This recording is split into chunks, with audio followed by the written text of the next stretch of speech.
Torticollis, evidence of it.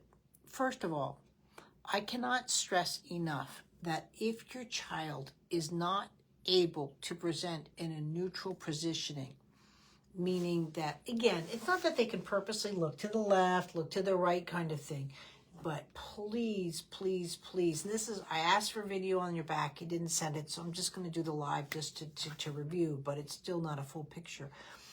Don't put your child in a swing or an environment that entraps the pelvis. When you're seeing a child and literally unless they're just about going to sleep and they really have trouble with their head support, please limit devices as much as possible. However, also be careful on the propping. The reason I can't answer this completely and I didn't get the full video, there's reasons why your child will tilt your neck.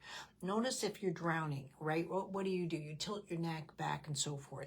And back arching or side tilting could really be misguided in diagnosing, but could be also laryngomalacia, right, where the valve is off. And so a lot of people want to just straighten the head without purposeful medical attention, and for that would be ear, nose, and throat or an othologist to go look at that. But you want to make sure that your child's in a position, because if they're saying I can't breathe, so I'm here to get a better breath, because they're opening up their airways. And breathing doesn't mean 98 pulse ox, guys. I'm talking about valves in stuff and just structural.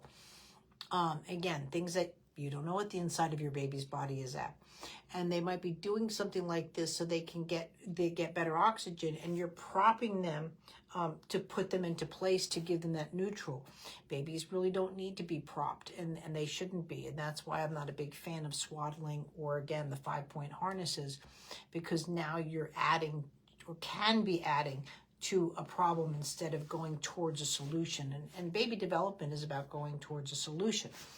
So the second thing is too, yes, I do feel you also have torticollis. Now you still could have laryngomalacia and torticollis, but at the same time too, you're looking at the warnings. You don't have a proper tummy time, because tummy time, right, when the child's like this, their heads should be here and have that ability to go through that. The reason tummy time is so important is because sort of just like you're putting your hand into the sand, the nasal septum opens up the facial bones, right? And this allows for a lot of facial movements that are needed in development.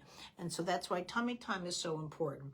So when a child, yes, they breathe on their stomach, but when the head is off-centered, right, it changes the neutrality of all movements throughout. Torticollis is not done, as far as I'm concerned, or advocate of a stretching technique, because it doesn't balance out the movements and the rest. So you really want to do your newborn movement assessment.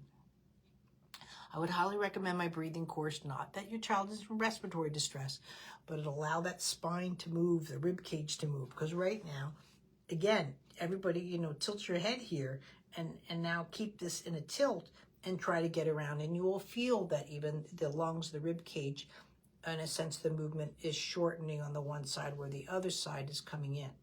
Justine, you're coming to Phoenix. Hi there.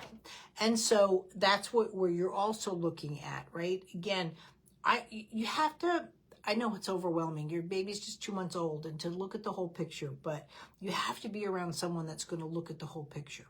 Also, too, if I'm here, my vision, and just put yourself, there's an old saying, walk a mile in someone else's shoes. Well, this is what I used to do when I was new to all of this, is I literally would put myself in the shape that I would see. Now I can just do it visually, but I would do this, and then I'm like, oh, I don't breathe well over here. I breathe well more over here.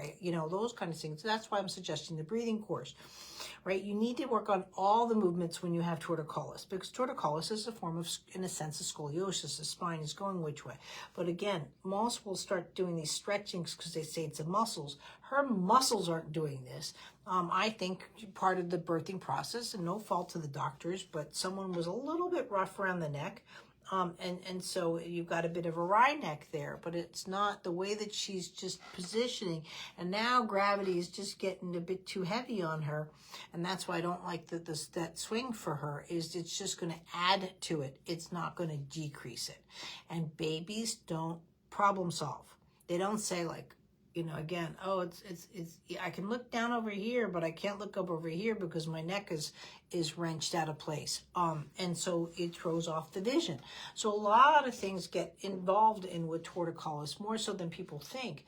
And that's what you're looking at later on. The child might have issues with throwing.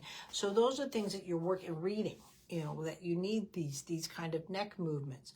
So you want to bring back those neutral things, and then I would probably do either the tummy time course or more so working with the spine to activate that and work with your child on improving the torticollis. Thanks.